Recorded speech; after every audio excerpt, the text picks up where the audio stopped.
আপনাদের এই মাজারের যে কালেকশন হয়, যে টাকা পয়সা ওখানে উঠে, সেগুলো দিয়ে আপনারা কি করেন এবং আপনাদের সেই ব্যবসা বন্ধ হয়ে যাওয়াতে আপনারা মানববন্ধন করছেন, আসলে এটা কতটা সত্যি এবং কি মনে করেন? আপনি এটা ভালো প্রশ্ন করেছেন, যাতে এটা সারা বাংলাদেশের একটা মানুষের প্রশ্ন এবং সারা বাংলাদেশ না, বিভিন্ন দেশের প্রশ্ন এটা।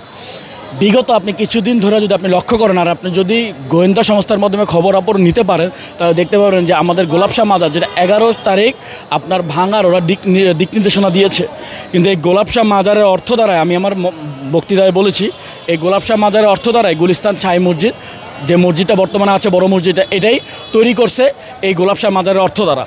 তো মাজারের অর্থ দ্বারা বিভিন্ন মসজিদ তৈরি করা হচ্ছে, কিন্তু মসজিদের তৈরি করার পর মসজিদের বিরোধীরাই এটা ভাঙার জন্য প্রস্তাবনা দিচ্ছে। মাজারের অর্থ দ্বারা মাজারের যেই মানুষগুলো বসবাস করছে, মাজারের যে মানুষগুলো থাকছে আছে, খানকার যে শরীফ আমরা বলে থাকি, তথাকথিত অলি আল্লাহ দরবারে খানকা বলে, তাদের খাবারের ব্যবস্থা হচ্ছে এবং বিভিন্ন ধরনের এই যে এবারের বন্যা ত্রাণের ব্যবস্থায় বিভিন্ন রওজা শরীফ, বিভিন্ন মাজার শরীফের কর্তৃপক্ষ থেকে বন্যার্থদের ত্রাণ দেওয়ারও ব্যবস্থা করা হয়েছে, এটাও আমরা লক্ষ্য করছি।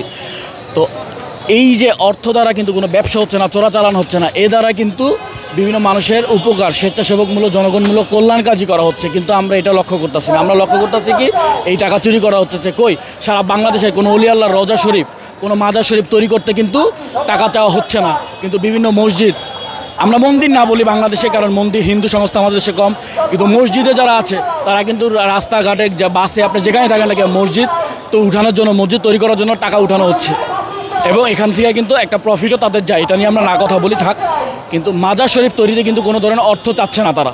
কারো মৃত মানুষের উপর চুনকাম করে সেটা মাজার বানিয়ে সেখানে এরকম উপাসনা করা বা সেখানে জিয়ারত করা, এটা বৈধ না বা জায়েজ না। এই বিষয়টা আপনারা জানেন বা জেনে থাকলে পরে তাহলে সেটা করেন কেন? যেই প্রশ্নটা করতেছেন যে শরীয়ত দৃষ্টিতে, ইসলামিক দৃষ্টিকোণ থেকে এটা যে হারাম করা হয়েছে এমন কোনো মতামত নাই। আপনি সৌদিতে যান হজের জন্য, বিভিন্ন মানুষ বিভিন্নভাবে রাসূলের রওজা শরীফ, দয়াল রাসূল সাল্লাল্লাহু আলাইহি ওয়াসাল্লামের রওজা শরীফ জিয়ারত করছে। কই, জিয়ারতে তো নিষেধাজ্ঞা না, রাসূলের জিয়ারত তো হচ্ছে, বিভিন্ন নবী রাসূলের তো জিয়ারত হচ্ছে। আপনি শিরক বলছেন, শিরক বুঝাতে আমরা কি বুঝি? সে মানে কারোর সামনে মাথা নত করা শিরক, তাই না ভাই? তা তো না। আমি যেমন আপনার কাছ থেকে অর্থের সাহায্য চাইতেই পারি, বিপদ আপদে বিভিন্ন ধরনের সাহায্য চাই, এই সাহায্য চাওয়া কি আপনার কাছে, মানুষ আমাদের থেকে সাহায্য চাওয়া কি শিরক হয়েছে? না। শিরক কি, যাকে আপনি আল্লাহ বানাবেন, আল্লাহর সমতুল্য পর্যায়ে নিয়ে যাবেন, সেখানে শিরক হচ্ছে। আমি সমাজকে আল্লাহ এত বড় করে সৃষ্টি করার কারণ কি? যে যার প্রয়োজনে, যে যার সামর্থ্যে একাই আসার কথা বলতেছে।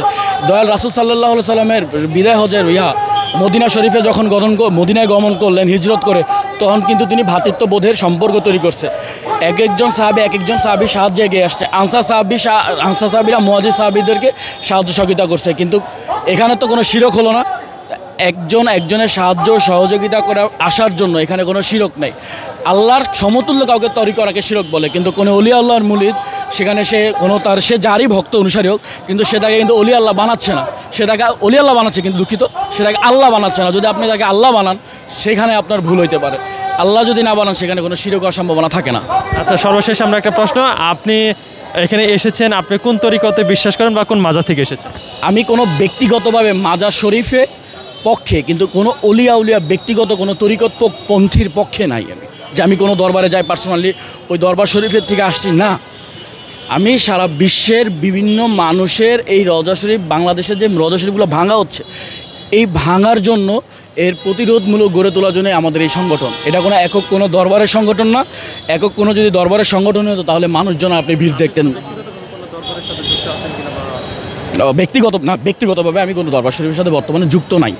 হ্যাঁ, কিন্তু তরিকত পক্ষের আমি সপক্ষে। সারা বাংলাদেশে আপনারা লক্ষ্য করছেন, এই ফ্যাসিবাদী সরকারের পতনের পর দেখা যাচ্ছে যে সারা বাংলাদেশের মধ্যে একটা একটা জোট বেঁধেছে, যারা বিভিন্ন মাজার শরীফ, রওজা শরীফগুলো ভাঙছে।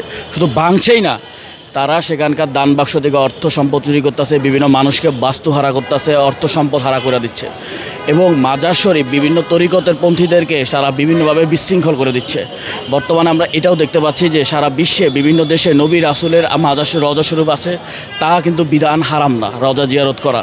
তো রওজা যেহেতু জিয়ারত করা হারাম না, কিন্তু তারপরও আমরা কেন মাজার শরীফ ভাঙছি, যারা ইসলামের মধ্যে সম্পূর্ণ নিষেধ এবং বিধিনিষেধযোগ্য কাজ, কিন্তু তারপর আমরা এটা সব করছি। তাই এই কারণে রওজা শরীফ এবং বিভিন্ন মাজার শরীফ একত্রিত করার জন্য, তাদের সবাইকে একজোট হওয়ার জন্য, যাতে এগুলো না করতে পারে সেজন্য এই রওজা শরীফগুলো যদি ভাঙা থেকে প্রতিরোধও করতে পারি আমরা, সেজন্য সবাই এই তরিকত পরিষদ একত্রিত হয়েছি।